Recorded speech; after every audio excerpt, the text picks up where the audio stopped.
ہم اس دنیا کی رونق ہے، ہم اس دنیا کی رونق ہے، ہم سے ہی دنیا جنت ہے، ہم مائیں ہیں، ہم بہنیں ہیں، ہم بیٹیاں، ہم عزت ہے، کھیتوں سے کھلیانوں تک، چولہے سے ملے مشینوں تک، جس راہ پر ہمارے قدم پڑے ہر قدم کے نیچے عظمت ہے، ہم اس دنیا کی رونق ہے، ہم سے ہی دنیا جنت ہے، ہم سے ہی دنیا جنت ہے۔ ایک مرتبہ حضرت موسیٰ علیہ السلام نے اللہ تعالیٰ سے سوال کیا کہ اے میرے پروردگار، جب آپ اپنے بندے سے خوش ہوتے ہیں تو آپ سینا میں کیا عطا کرتے ہیں؟ میرے رب نے جواب دیا، میں اسے ایک بیٹی عطا کرتا ہوں۔ موسیٰ پھر سوال کرنے لگے، اگر آپ اور زیادہ خوش ہو تو آپ سینا میں کیا عطا کرتے ہیں؟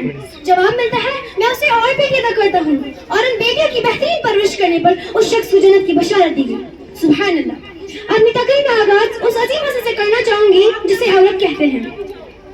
عین سے عالمین صحت کی علمبردار عورت، با سے وجود انسان کی بنیاد عورت، رے سے دانائے کائنات کا نشان عورت، اور تے سے تمہارے معاشرے کی پہچان عورت۔ اے عورت، تم اس دنیا میں آتی ہو، تم ماں باپ کے لیے جنت کی دلیل بنتی ہو، بیوی کی صورت میں یا تقسیم خود ہی جنتی ہو جاتی ہو، اور جب ماں کے اعلیٰ مقام تک پہنچے نا تو جنت کو تمہارے قدموں میں ڈال دیا جاتا ہے۔ اے عورت، تجھے سلام ہے، بلا شبہ تو ہی معاشرے کی پہچان ہے۔ تم ہی ہو جو بہترین تربیت سے مرد کو اس کے معاشرے میں اس کا مقام اور اس کی پہچان دلواتی ہو، اور وقت پڑنے پر اس کا دایاں بازو بن کر اس کے شانہ بشانہ چلتی ہو۔ اے عورت، تجھے سلام ہے، بلا شبہ تم ہی معاشرے کی پہچان ہے۔ 1400 صدی پہلے محسن انسانیت نے ہمیں سر اٹھا کر جینے کا حق دیا۔ تم خدیجہ جیسی تاجر ہوئی، زینب جیسی بہادر تھی تم، رفایدہ جیسی جب طبیبہ بنی، اور صفیہ جو میدان جنگ میں دشمنوں کے قیامے اکھاڑتی۔ اے عورت، تجھے سلام ہے، بلا شبہ تو ہی معاشرے کی پہچان ہے۔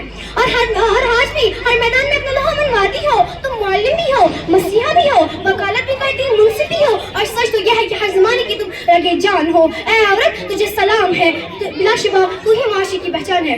تم ہی مادے ملت، تم ہی عرفت، تم ہی مایا، تم ہی طاہر قاضی، تم ہی ہو وہ ننھی زینب جو تو خود اس دنیا سے چلی گئی لیکن اس مردہ معاشرے میں نئی روح ہو گئی۔ اے عورت، تجھے سلام ہے، بلا شبہ تو ہی معاشرے کی پہچان ہے۔ شکریہ۔